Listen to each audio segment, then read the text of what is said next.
America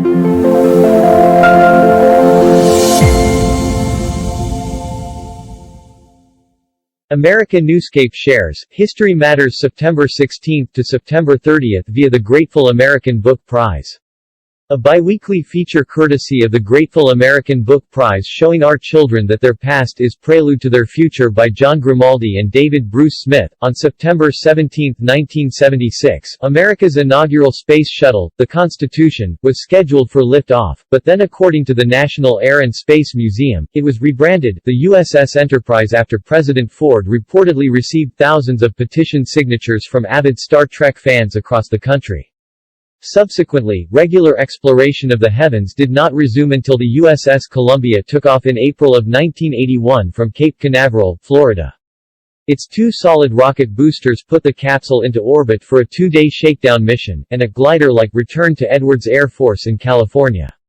For more information, the Grateful American Book Prize recommends The History of the American Space Shuttle by Dennis R. Jenkins. When the Revolutionary War started in 1775, the British Navy was believed to be unbeatable, until John Paul Jones, a bold, young, senior lieutenant in the newly established Continental Navy, distinguished himself in actions against British ships in the Bahamas, the Atlantic Ocean and the English Channel, according to History.com.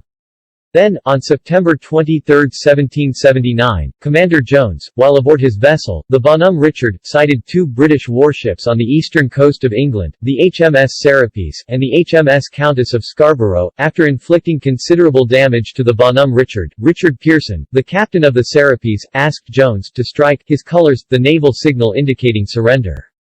From his disabled ship, Jones replied, "I have not yet begun to fight." After 3 more hours of frenetic fighting, the Serapis and the Countess of Scarborough surrendered. The Grateful American Book Prize suggests Evan Thomas's John Paul Jones, sailor, hero, father of the American Navy. During the Revolutionary War, the Continental Congress dispatched John Adams to France as minister plenipotentiary in charge of negotiating treaties of peace and commerce with Great Britain, according to History.com.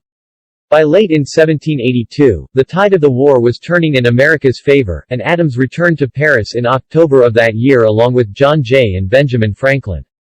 Their mission was to negotiate a peace treaty between the American colonies and Great Britain and to put an end to the rebellion.